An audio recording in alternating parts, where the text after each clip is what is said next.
Sebanyak 1.197 murid SMK Pelita dari 10 kompetensi mengikuti Purna Studi 2022 yang berlangsung di Gedung Braja Mustika Senin pagi. Purna Studi Angkatan ke-23 terdiri dari 10 kompetensi merupakan salah satu kepercayaan orang tua dalam menyekolahkan anaknya di Yayasan Nurul Walidain. Beginilah suasana Purna Studi SMK Pelita Ciampea yang digelar di Braja Mustika, Kota Bogor. Masa pandemi COVID-19 melandai dan masuk ke masa endemi. Purna Studi Angkatan ke-23 tetap mematuhi protokol kesehatan sesuai aturan. Di bawah Yayasan Nurul Walidain SMK Pelita Ciampea lulus 100% dengan jumlah siswa-siswi 1.197. Rangkaian kegiatan hanya fokus pelepasan kemudian lebih kepada silaturahmi. Sedangkan orang tua murid secara virtual.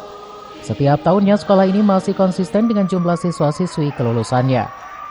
Dalam Purna Studi ini secara simbolis dilaksanakan dan serentak oleh siswa-siswi pengalungan medali sebagai tanda lulusan SMK Pelita Ciampea Angkatan 23. Filosofi pengalungan medali secara formal yang artinya mengembalikan ke orang tua selama 3 tahun dan dinyatakan sudah lulus dan menjadi tanggung jawab orang tua.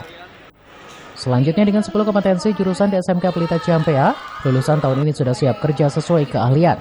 Salah satu siswi Sheila Tripana sudah siap bekerja di sebuah hotel sesuai bidang saat diajarkan selama 3 tahun. Untuk kegiatan hari ini, Purna Studi Angkatan 23 dari SMK Pelita Ciampea meluluskan sekitar ada 1.000 siswa, 1.197 siswa, di mana terdiri dari 10 kompetensi keahlian. Namun siswa-siswa yang sekarang kelas 12 semuanya dinyatakan lulus 100%. Untuk rangkaian kegiatan apa aja sih Bu untuk hari ini mungkin? Untuk hari ini kita hanya fokus pada pelepasan siswa-siswi kelas 12, kemudian juga lebih kepada bersilaturahmi dengan orang tua pun secara virtual karena keterbatasan dengan tempat yang disediakan di lokasi, sehingga kita mengundang orang tua secara virtual dan siswa-siswi secara orang tua secara virtual? Iya, orang tua secara virtual, sedangkan siswa-siswi langsung di lokasi secara luring.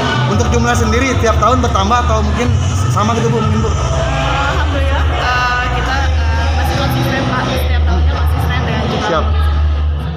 Kerja atau mau lanjutkan sekolah? Kenapa tuh ada alasannya? Pengen cepat kerja biar punya rumah sih, punya cita-cita pengen cepat punya rumah dan Udah ada planning kerja ke mana? hotel mungkin, karena kan saya juga lulusan akomodasi hotel aja. Diharapkan seluruh siswa-siswi bisa mencapai kesuksesan perguruan tinggi maupun dunia kerja, mengingat sukses bukan dari orang pintar, tapi bisa diraih oleh orang yang mau berusaha. Dari Kota Bogor, Iman Abdurrahman melaporkan.